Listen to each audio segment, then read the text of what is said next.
Bismillahirrahmanirrahim. Assalamualaikum warahmatullahi wabarakatuh. Alhamdulillah. Assalatu wassalamu ala rasulillah. La hawla wa la quwata illa billah. Amma ba'd. Apa kabar anak-anakku semuanya? Semoga kalian sehat selalu dan tetap semangat belajar. Baiklah anak-anakku, pada kesempatan kali ini kita akan melanjutkan materi kita untuk mata pelajaran Sejarah Kebudayaan Islam kelas 6, masih di bab 1 sub C tentang Sunan Giri. Siapa Sunan Giri? Baik, kita ambil poin-poin penting untuk mengawali pembelajaran kita supaya nanti fokusnya kita mendapatkan sejak awal. Sunan Giri itu adalah seorang yang lahir di saat wabah melanda negerinya. Wabah apa itu? Nanti dalam kisah silahkan disimak. Sunan Giri itu pernah atau sejak bayi dibuang ke samudra. Apa alasannya? Selanjutnya Sunan Giri itu tidak diasuh oleh orang tuanya sendiri. Mengapa? Simak nanti dalam kisahnya. Temukan jawabannya dalam kisah. Kemudian Sunan Giri adalah seorang pribadi yang cerdas dan berilmu laduni. Apa itu ilmu laduni? Simak dalam kisahnya. Sunan Giri itu adalah ulama internasional. Bukankah beliau di Jawa? Kok disebut sebagai ulama internasional? Temukan jawabannya dalam kisah yang akan Bapak sampaikan nanti. Sunan Giri itu juga seorang pedagang yang sukses. Sunan Giri itu pendakwah Islam ke Nusantara, tidak hanya di Jawa. Kemudian Sunan Giri itu pemilik sebuah kerajaan. Baiklah, dari poin-poin yang Bapak sampaikan di awal ini, semoga bisa memotivasi anak-anakku semuanya nanti di dalam mendengarkan kisah yang Bapak sampaikan. Dari poin-poin ini nih, nanti kalian bisa merumuskan dari kisah itu dan mengambil poin-poin penting untuk kita ingat bersama, karena ada banyak pelajaran, ada banyak inspirasi, ada banyak keteladanan yang bisa diambil dari kisah seorang Sunan Giri. Baik, simak kisahnya anak-anakku semuanya. Sunan Giri, beliau dilahirkan dengan latar belakang sebuah wilayah yang bernama Blambangan atau sekarang dikenal dengan daerah Banyuwangi. Pada saat itu terjadi peristiwa besar berupa musibah yang melanda kerajaan Blambangan saat itu, berupa wabah penyakit yang menyebar di seluruh penjuru Blambangan.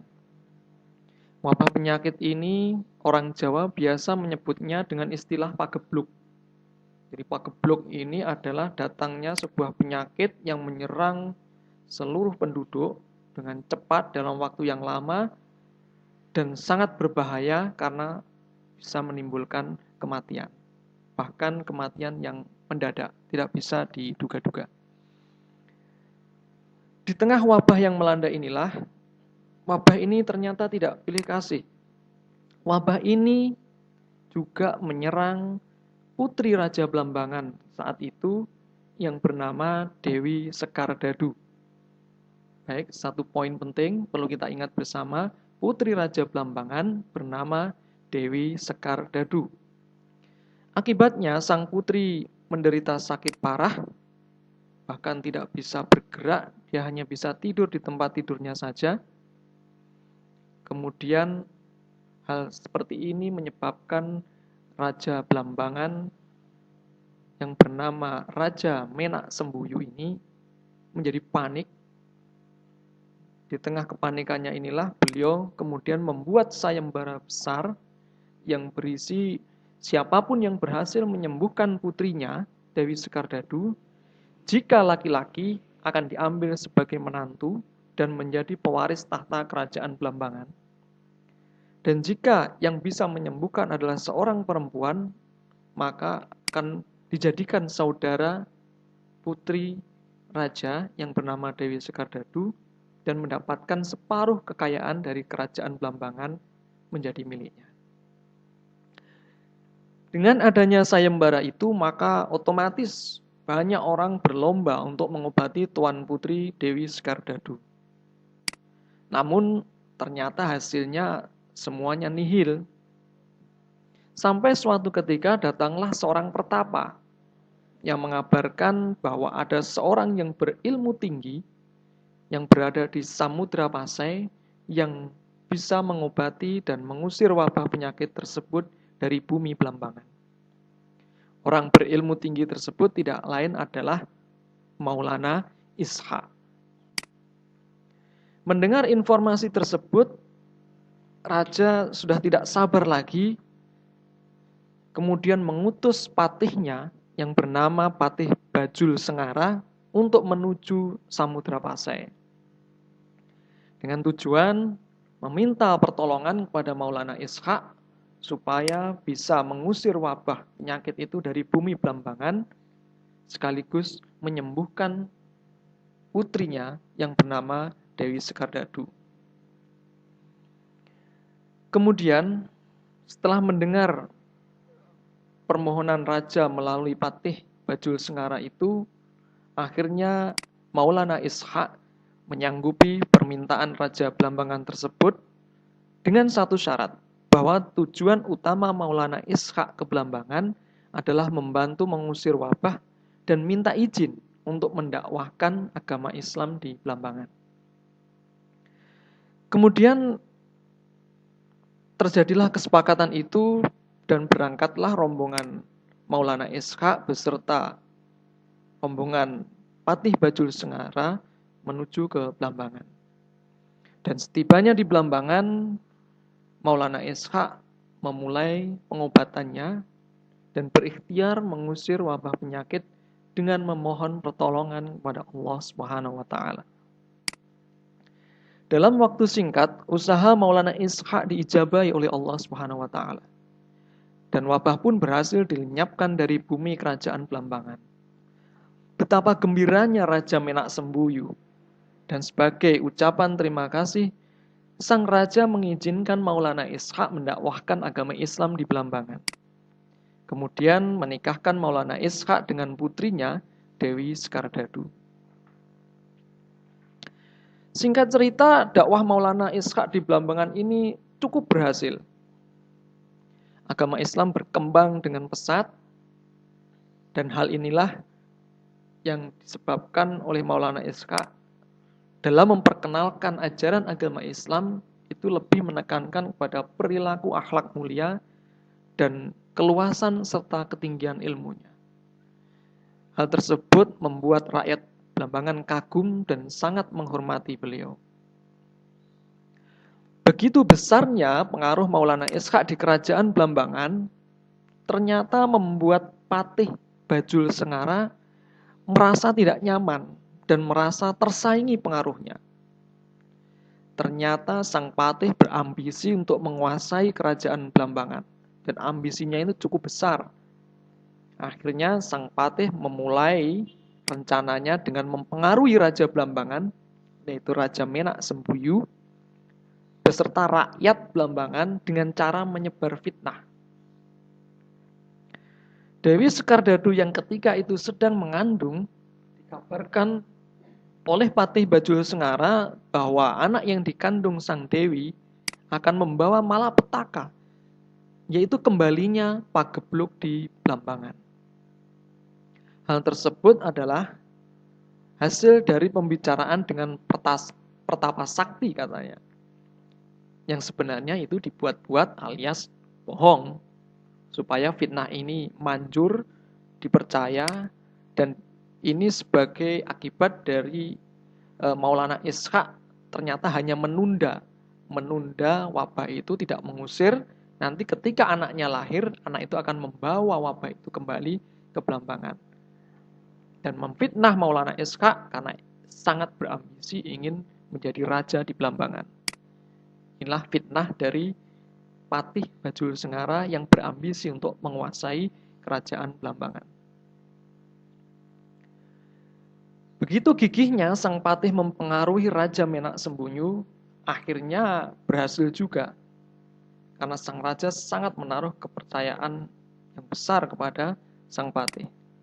Kemudian sang raja memerintahkan kepada Dewi Skardadu, jika anaknya nanti lahir, maka harus dibunuh, harus dilenyapkan.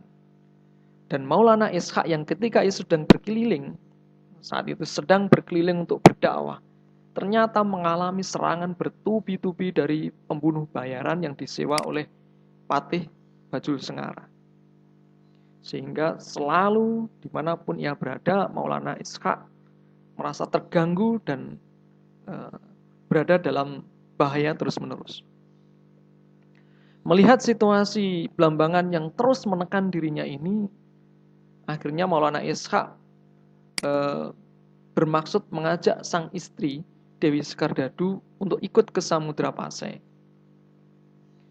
Namun sang istri merasa bahwa dia adalah calon penerus kerajaan Blambangan, maka mau tidak mau ia harus tinggal di Blambangan, apapun resikonya. Karena itulah akhirnya Maulana Ishak pulang kembali ke Samudra Pasai, dan beliau hanya berpesan kepada sang istri bahwa ketika anaknya nanti lahir, supaya diberi nama Raden Paku. Beberapa bulan kemudian, saatnya Dewi Skardadu melahirkan. Tentunya sang Dewi merasa sedih jika anak pertamanya harus dibunuh. Dan ketika anak tersebut telah lahir, sang Dewi merencanakan untuk membawa bayi tersebut keluar dari kerajaan. Dengan diam-diam bersama dengan para abdi dalem yang merawat beliau, akhirnya Dewi Skardadu menuju ke lautan, ke sebuah samudra di wilayah Banyuwangi. Kemudian ia menghanyutkan bayi yang baru saja lahir tersebut, yang telah diberi nama Raden Paku itu, dengan harapan ketika ia dihanyutkan ke laut, supaya diketemukan oleh seseorang dan dirawat dengan baik. Tetapi kalau bayi tersebut masih berada di kerajaan, tentu sangat khawatir karena otomatis akan dilenyapkan atau dibunuh oleh sang raja bersama patihnya. Karena anggapan keliru bahwa anaknya dianggap sebagai pembawa wabah. Ternyata harapan sang putri setelah Raden Paku dihanyutkan ke samudra menjadi kenyataan. Bayi Dewi Skardadu yang diberi nama Raden Paku ditemukan oleh seorang saudagar yang sedang berlayar di samudra kala itu. Saudagar tersebut adalah seorang perempuan yang bernama Nyai Ageng Pinatih. Baik, saudagar ini bernama Nyai Ageng Pinatih. Berasal dari daerah Gresik, yang kebetulan saudagar ini tidak memiliki seorang anak. Dengan gembira, Nyai Ageng Pinatih memungut Raden Paku dan mengasuhnya. Kemudian beliau karena merasa bayi tersebut ditemukan di samudra dan tidak tahu kalau namanya Raden Paku, maka ia memberi nama bayi tersebut dengan Jaka Samudra. Setelah Jaka Samudra tumbuh remaja, kemudian Nyai Ageng Pinatih mengirimnya ke pesantren Sunan Ampel di Surabaya untuk belajar agama Islam. Ternyata Nyai Ageng Pinatih adalah santriwati yang pernah menuntut ilmu di pesantren Sunan Ampel. Dan ketika berguru kepada Sunan Ampel inilah, Jaka Samudra tumbuh menjadi seorang murid, seorang remaja yang tekun, rajin, dan sering sekali banyak membaca kitab-kitab yang melebihi dari teman-teman seperantaranya. Hobinya membaca dan berdiskusi. Karena itulah dalam waktu singkat ia tumbuh menjadi pemuda yang cerdas dan pemberani. Sebagai waliullah, Sunan Ampel akhirnya mengetahui bahwa Jaka Samudra adalah sosok keturunan orang alim. Setelah diusut, ditanyakan kepada Nyai Ageng Pinatih dan juga memohon petunjuk Allah Subhanahu wa taala, akhirnya beliau tahu bahwa Jaka Samudra ini adalah putra dari ulama besar di Samudra Pasai, yaitu Maulana Ishaq, yang tidak lain adalah paman dari Sunan Ampel sendiri. Setelah Nyai Ageng Pinatih mengakui bahwa itu bukan anak kandungnya dan ditemukan di samudra, semakin yakinlah Sunan Ampel bahwa Jaka Samudra ini benar-benar putra dari pamannya. Kemudian Sunan Ampel dalam kisah meminta kepada Jaka Samudra untuk pergi berguru ke Pasai menemui Maulana Ishaq.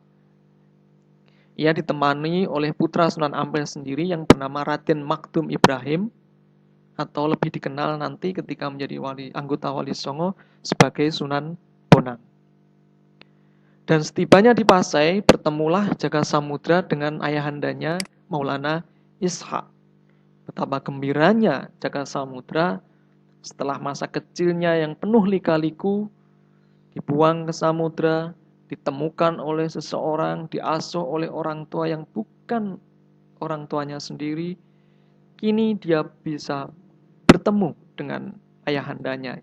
Ternyata seorang ulama besar yang bernama Maulana Ishaq. Setibanya di Pasai dan bertemu dengan Maulana Ishaq, kurang lebih 3 tahun Jaka Samudra berguru pada Maulana Ishaq dan para syekh di Pasai. Dalam waktu yang singkat tersebut, Maulana Ishaq dan para syekh lama-lama mengetahui bahwa Jaka Samudra ini ternyata dikaruniai sebuah ilmu yang langsung diberikan oleh Allah Subhanahu wa taala. Dan ilmu tersebut dikenal dengan ilmu laduni. Sehingga keilmuan yang ada di Pasai saat itu semuanya sudah terserap tuntas oleh Jaka Samudra dengan baik dan mumpuni. Akhirnya oleh Maulana Ishaq, nama Jaka Samudra yang ketika lahir diberi nama Raden Paku, kini diberikan nama lagi karena ilmu laduninya, yaitu dengan nama Raden Ainul Yakin. Raden Ainul Yakin.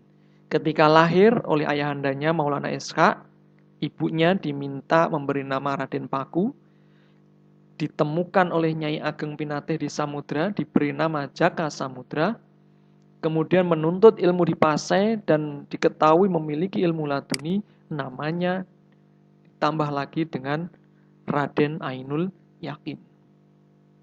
Karena keilmuan di Pasai sudah diserap tuntas dan mumpuni, Maulana Ishaq akhirnya menyuruh Raden Ainul Yakin untuk pulang ke Gresik dan berdakwah di sana.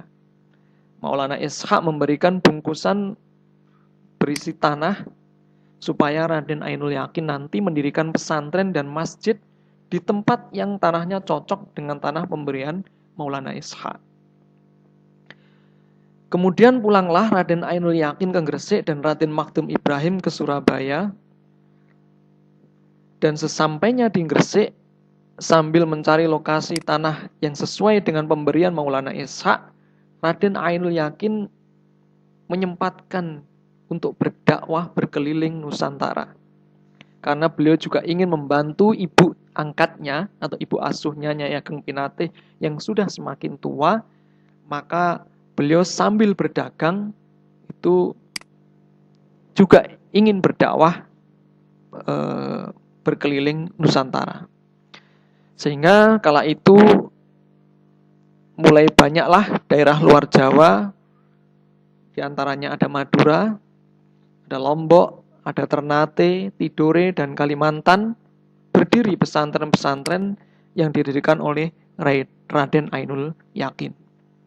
Dan di setiap pesantren, Raden Ainul Yakin menempatkan muridnya untuk melanjutkan dakwahnya dan mengajarkan agama Islam di sana. Karena itulah Raden Ainul Yakin juga mendapat julukan sebagai pendiri pesantren di Nusantara. Setelah berkeliling Nusantara untuk berdakwah sambil berdagang, maka kembalilah Raden Ainul Yakin ke Gresik. Dan setibanya di Gresik, ditemukanlah tanah yang sesuai dengan tanah pemberian Maulana Ishaq, yaitu tanah di wilayah Giri Kebomas Gresik. Di Giri Kebomas inilah akhirnya Raden Ainul Yakin dikenal dengan sebutan Sunan Giri. Beliau di desa Giri Kebomas ini mendirikan pesantren Giri yang akhirnya berkembang pesat menjadi sebuah kerajaan yang diberi nama Giri Kedaton.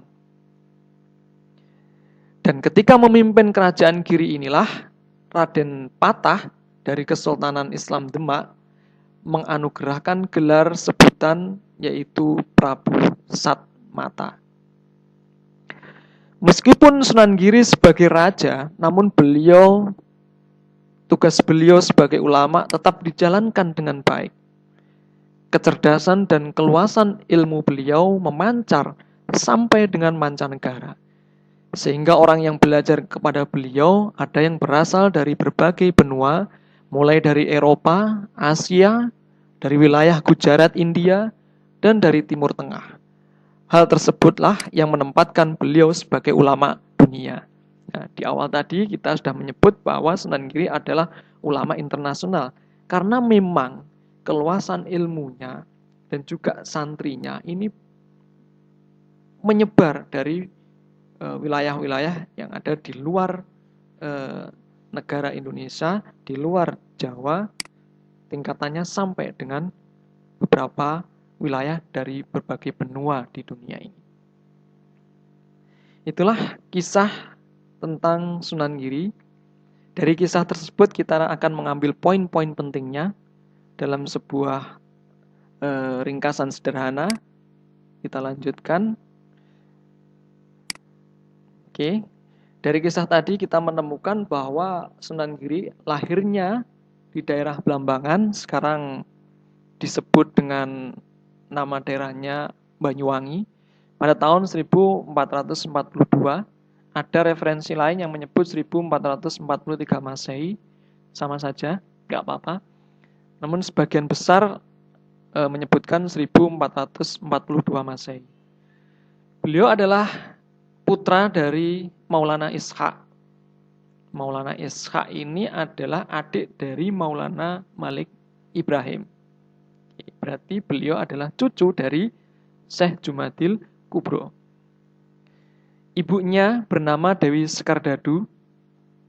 Dewi Sekardadu ini adalah putri Raja Banyuwangi, yaitu Raja Menak Sembuyu. Jadi beliau adalah cucu dari Raja Banyuwangi. Ketika lahir diberi nama Raden Paku, kemudian memiliki nama yang mengiringi perjalanan hidup beliau, karena dibuang ke samudra, ditemukan di samudra, diberi nama Jaka Samudra, karena memiliki ilmu laduni, diberi nama Raden Ainul Yakin, kemudian karena menjadi seorang raja yang cerdas, adil, dan dikenal sampai dengan seluruh dunia, maka diberi nama Prabu Satmata. Yang memberi adalah Raden Patah, Sultan dari Kerajaan Islam Demak yang pertama. Kemudian beliau diasuh oleh saudagar yang bernama Nyai Ageng Pinatih. Kita tadi juga menemukan bahwa Sunan Giri berguru kepada Sunan Ampel dan Maulana Ishaq yang tidak lain adalah ayahandanya sendiri. Beliau memiliki ilmu laduni, adalah sebuah ilmu yang diberikan langsung oleh Allah Subhanahu wa taala tanpa perantaraan manusia. Kemudian beliau juga mendirikan pesantren dan akhirnya berkembang menjadi sebuah kerajaan yang diberi nama dengan Kerajaan Giri Kedaton. Dan beliau wafat pada tahun 1506 Masehi, dimakamkan di Desa Giri Kebomas, Gresik, Jawa Timur. Baik, kita lanjutkan. Sunan Giri ini adalah seorang wali yang sangat kreatif dan produktif dalam berbagai karya. Bahkan untuk anak kecil pun beliau sangat perhatian. Untuk mengiringi dakwah beliau menciptakan permainan anak saat itu yang berisi filosofi supaya dikenal dan menjadi pembelajaran anak-anak pada saat itu, bahkan sampai sekarang. Permainan anak yang diciptakan oleh Sunan Giri ini ada jelungan, kemudian ada cublak-cublak suweng, kemudian ada lagi jamuran. Oke. Selain itu beliau juga mempunyai karya seni lagu atau gending. Dalam bahasa Jawa disebut dengan gending, yang dikenal dengan gending Asmorondono dan Pucung. Inilah di antara kreativitas Sunan Giri yang mengiringi dakwah beliau sehingga berhasil luar biasa. Kemudian Sunan Giri juga dikenal memiliki jasa yang cukup besar. Di antaranya beliau menyebarkan pesantren di Nusantara. Kemudian beliau juga berjasa menjadi ketua penasihat kerajaan Demak atau Kesultanan Demak. Dan yang ketiga, beliau juga berperan menjadi hakim dalam kasus Syekh Siti Jenar. Siapa Syekh Siti Jenar? Bapak sampaikan singkat saja, ini adalah salah satu ulama pada saat itu, tetapi menyebarkan ajaran yang menyimpang dari ajaran agama Islam. Karena itulah Syekh Siti Jenar ini akhirnya dihukum, dan sebagai hakim dan eksekutor dalam kasus Syekh Siti Jenar ini adalah Sunan Giri. Baik, dari kisah tadi kita bisa menemukan cara dakwah yang digunakan oleh Sunan Giri adalah beliau berdagang ke Nusantara. Jadi setelah pulang dari Samudra Pasai, beliau tidak buru-buru atau tidak segera mendirikan pesantren sambil mencari posisi tanah yang sama dengan tanah contoh yang dibawakan oleh Maulana Ishaq ayahandanya. Beliau masih ingin membalas budi orang tua asuhnya, yaitu dengan melanjutkan berdagang. Nah, sambil berdagang inilah beliau menggunakan kesempatan tersebut untuk berkeliling Nusantara sambil mendakwahkan ajaran agama Islam. Sehingga tersebarlah agama Islam dan pesantren itu ke beberapa wilayah di Nusantara. Tadi kita sebutkan dalam kisah ya, ada mulai Madura, ada Lombok, kemudian ada Ternate, Tidore, Kalimantan, sampai di mana-mana. Ini adalah cara dakwah Sunan Giri. Yang kedua, beliau mendirikan pesantren. Kemudian pesantren ini menjadi besar, terkenal, akhirnya berkembang. Pesantren tersebut menjadi sebuah kerajaan yang diberi nama Giri Kedaton.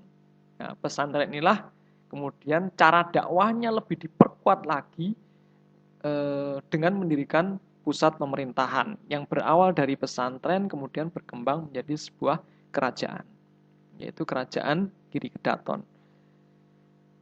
Kemudian metode yang keempat, beliau menggunakan media kesenian. Tadi kita temukan bahwa beliau itu hobi seni, menciptakan gending, asmorondono, pucung, permainan anak-anak, ada jelungan, ada cublak-cublak suweng, dan sebagainya. Ini membuat beliau dakwahnya lebih cepat diterima oleh masyarakat saat itu.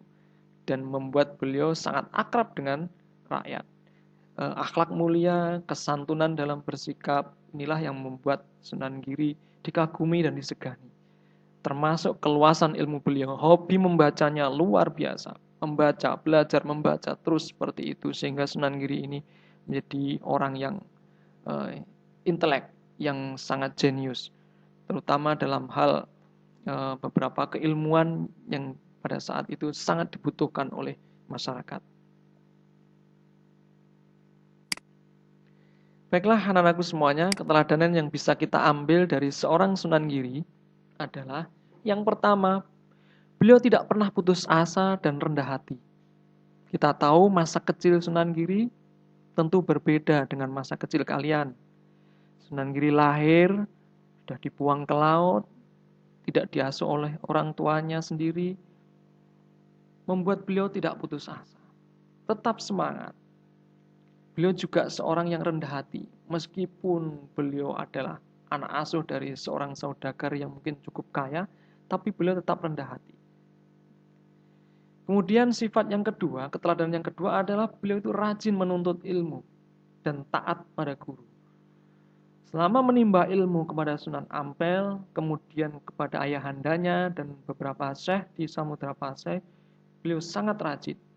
Meskipun beliau sangat akhirnya diketahui memiliki ilmu laduni, tapi beliau tetap menuntut ilmu dengan rajin dan sangat menghormati pada gurunya, sangat taat kepada gurunya. Kemudian keteladanan yang bisa kita ambil yang ketiga adalah beliau menjadi sumber rujukan ilmu. Karena ilmu yang dimiliki demikian luas sebagai akibat dari beliau yang rajin belajar dan juga sangat hormat kepada guru, ilmunya menjadi berkah. Sumber rujukan ilmu bahkan beliau sampai memiliki santri atau murid dari mancanegara, dari Timur Tengah, dari Eropa, dari India, banyak yang datang ke Gresik, ke Sunan Giri untuk belajar ilmu. Itu karena pancaran ilmu yang dimilikinya demikian luas dan sangat tinggi, sehingga menjadi rujukan atau sumber rujukan ilmu. Dan yang keempat, beliau adalah pemimpin yang adil dan pemberani. Beliau menjadi seorang raja yang memimpin dengan adil dan pemberani.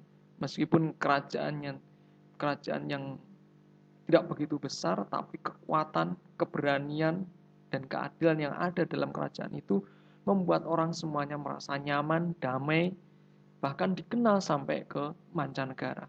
Karena orang yang datang ke kerajaan Giri Kedaton berarti aman. Orang yang datang ke kerajaan Giri Kedaton akan menemukan ilmu.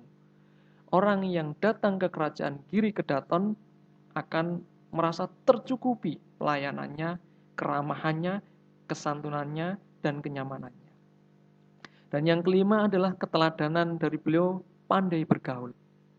Beliau dengan menciptakan banyak seni, menciptakan permainan anak-anak, ada gending, membuat beliau akrab dengan masyarakat sekitar. Mudah bergaul. Inilah cerminan pribadi seorang muslim yang patut kita teladani dari seorang Sunan Giri. Baiklah, demikian pembelajaran kita tentang Sunan Giri. Mudah-mudahan bermanfaat bagi anak-anakku semuanya. Kita akhiri billahi taufik wal hidayah. Wassalamualaikum warahmatullahi wabarakatuh.